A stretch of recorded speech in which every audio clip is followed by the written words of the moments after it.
perplexing times, how many of us dream of a peaceful world, a life free from conflict?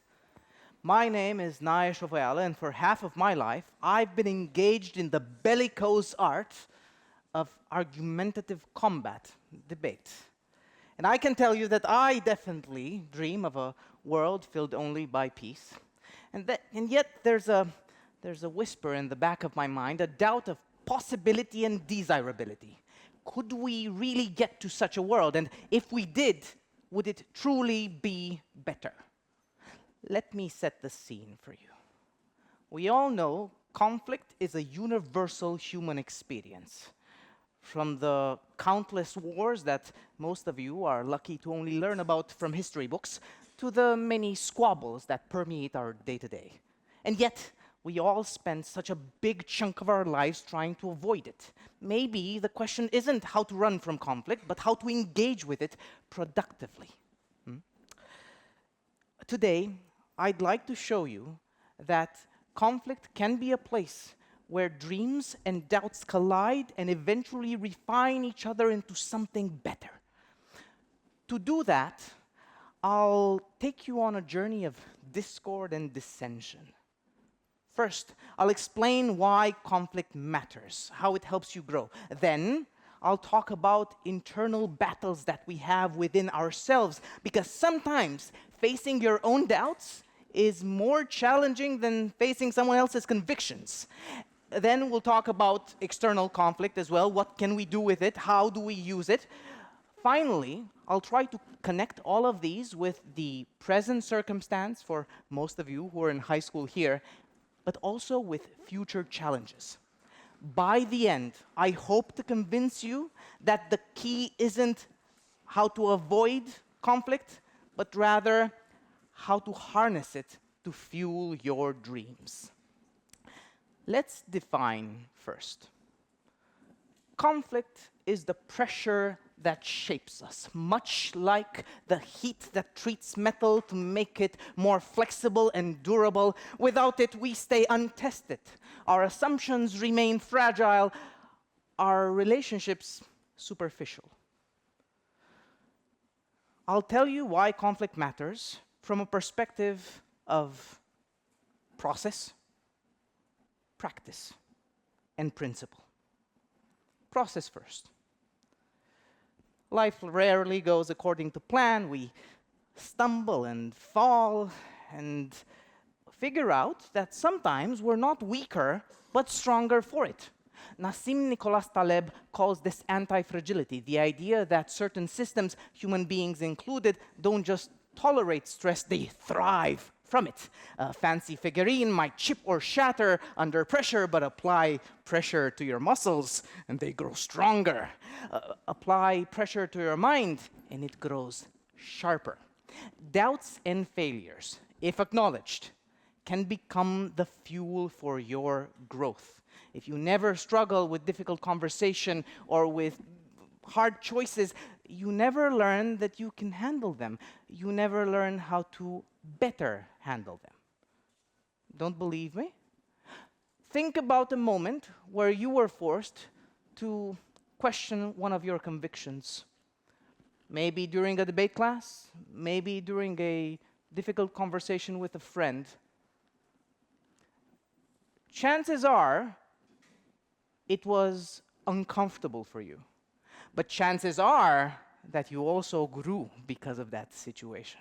See, paradoxically, sometimes the lack of conflict can be more detrimental to growth than its presence. And that's true in practice as well. Picture the myth of the perfect relationship. Never fighting, always being on the same side, perpetual agreeableness. Is that really how it is, though? Nah. True connections deepen when people have the space necessary to air their differences, when they know that their relationship can handle stress without falling apart. And I bet you this is true for you as well. Who here ever in their life has ever had a best friend? Okay, and who here, who here has never had a fight with their best friend? Exactly.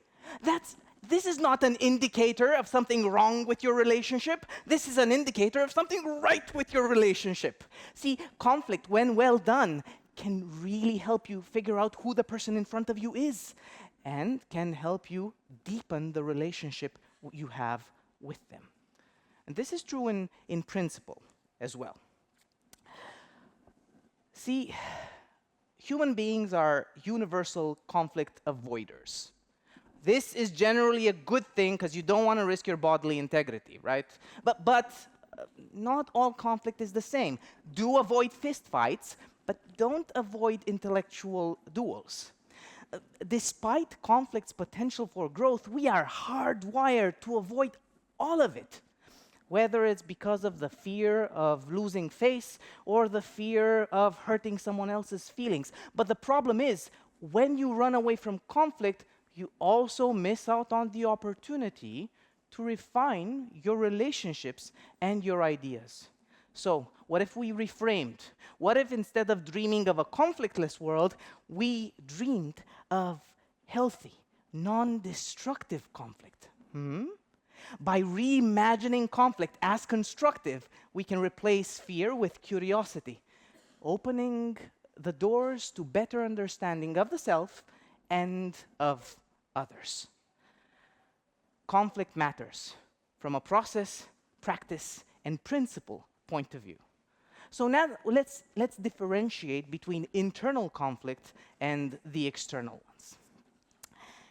Have you ever hesitated to go after something you really wanted, like a guy or a girl, or maybe a college, a specific college, or a job, but you were stuck between excitement and uncertainty? That tug of war inside your stomach, that is indicative of internal conflicts. And we hate them a lot, okay? We would rather ignore them, allow them to fester, hoping that they magically disappear. They do not. They are scary to look at. So fancy me coming right here in front of you, telling you to take a magnifying glass and inspect yours. But don't worry, I'm not telling you to face your fears. That would be cliché. I am telling you to debate your fears, though. What's the best argument in favor of following said dream? What's the best argument against following said dream? Write it down. Say it out loud. Give voice to your doubts by laying them bare. You analyze them emotionally and rationally instead of allowing them to loom in the back of your mind. And yes, you heard that right. You ought to balance both the rational and the emotional, because your feelings are valid and true, and they should be taken into account. They want to be taken into account because they're trying to tell you something that your brain just isn't thinking yet. Doubts are wisps of reason, born in our guts, yet to materialize into our mind.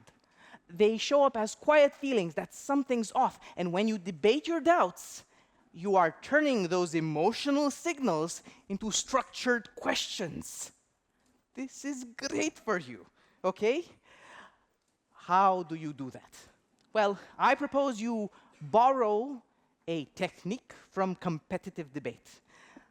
The sexy model of argumentation stands for statement, explanation, example, and impact. Let's say your dream is to follow an art-inclined career and go to an art-inclined college, but you doubt your ability to make a living out of it. Write it down. Statement, the reason why you should go to that college. Explanation and example, the logical mechanisms of why that statement is true. Add proof here so you know it's not all in your imagination. Impact, how much that argument ought to weigh in your overall decision-making process. Is it big or is it small? Then do the same for an argument against, and repeat, and repeat, and repeat. Be as thorough as you can be. Use this framework as mental scaffolding, especially helpful when you're stuck in decision paralysis. Because that's a thing, okay? One big obstacle that human beings have is the fear of the wrong choice. It completely shuts us down. But if you systematically debate your options, you reduce that emotional overload. And even if you do end up on the wrong path or having made a wrong choice, whatever that is, you've trained yourself to reflect, to learn, to try again, further strengthening your dream instead of abandoning it. This is why internal conflict leads to growth. So how about external conflict? How does that help? What do we do with that? We often hold back on speaking up because we want to keep the peace. You know this. But sadly, keeping the peace, real peace, involves being able to be in a place where you air out all of those differences to reach a conclusion or a compromise that takes into account and respects all the voices in the room, including your own. You can't do that if your mouth is shut. So speak up. Enter that conflict zone. Experiment with disagreement. High schoolers here can do this in group projects or at family reunions. Adults can do it in team meetings or at family reunions. The point is, the more you practice constructive disagreement, the less threatening conflict feels. And here's a great idea to help you shift the goal of contentious conversation. Guiding principle, if you will, that I have arrived at after many years of trial and mostly error.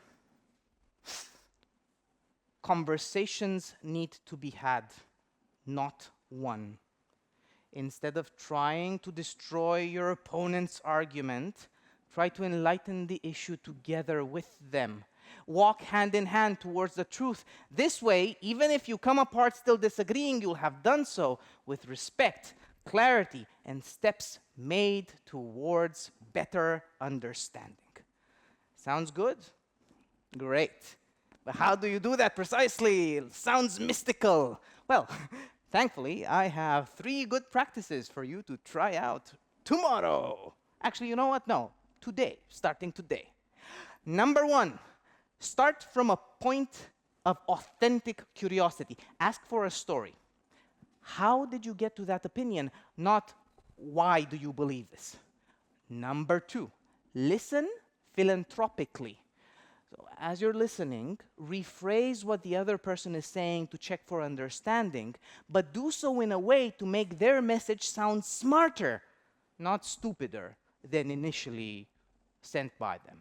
And 3, if you're hitting a wall, try to find a smaller, more solvable piece of the conflict.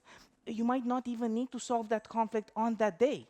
Maybe what you need is a set of next steps to be able to solve the issue at a later date. Conflict management skills are vital in today's society. And sadly, the educational system is not doing enough to make sure that children acquire them. Not at all. So, for those of you still in school, now is the time for your disagreements, not random bickering. I'm talking about deliberate, growth-focused, argumentative duels that will shape you, not berate you, and help you figure out who you are and what's important to you. Please realize that every single disagreement is an opportunity for you. It's a mini laboratory for you to test out your conflict skills. So screw it up a bit, learn from it, try again. This is how you build the foundations for bigger challenges, because when you leave school and go to college or step into the workforce, conflict does not magically go away. Adults in the room, can you please confirm, do you still have conflict in your lives? Yeah. No, conflict grows as you encounter new rules, different cultures, bigger personalities.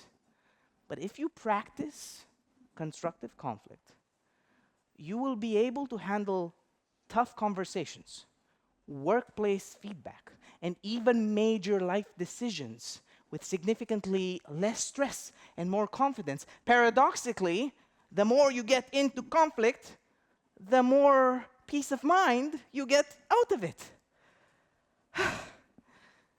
Ladies and gentlemen, at the heart of every dream is a flicker of doubt, and at the heart of every doubt is an opportunity to refine that dream. Embracing conflict builds resilience.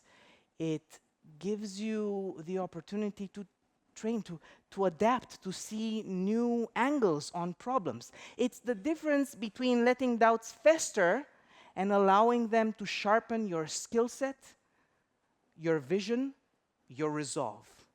So as you leave here, I challenge you. Debate a fear you've been avoiding. Have that conversation. Think about that idea that you're too anxious to think about. Step into the conflict zone. Revel into uncertainty and multiple choices. Push yourself to ask better questions, to have those tough conversations, to be more skeptical. Let those furious doubts of yours fuel your dreams, and let those dreams of yours create a better reality, stronger for having been put so much to the test. Thank you.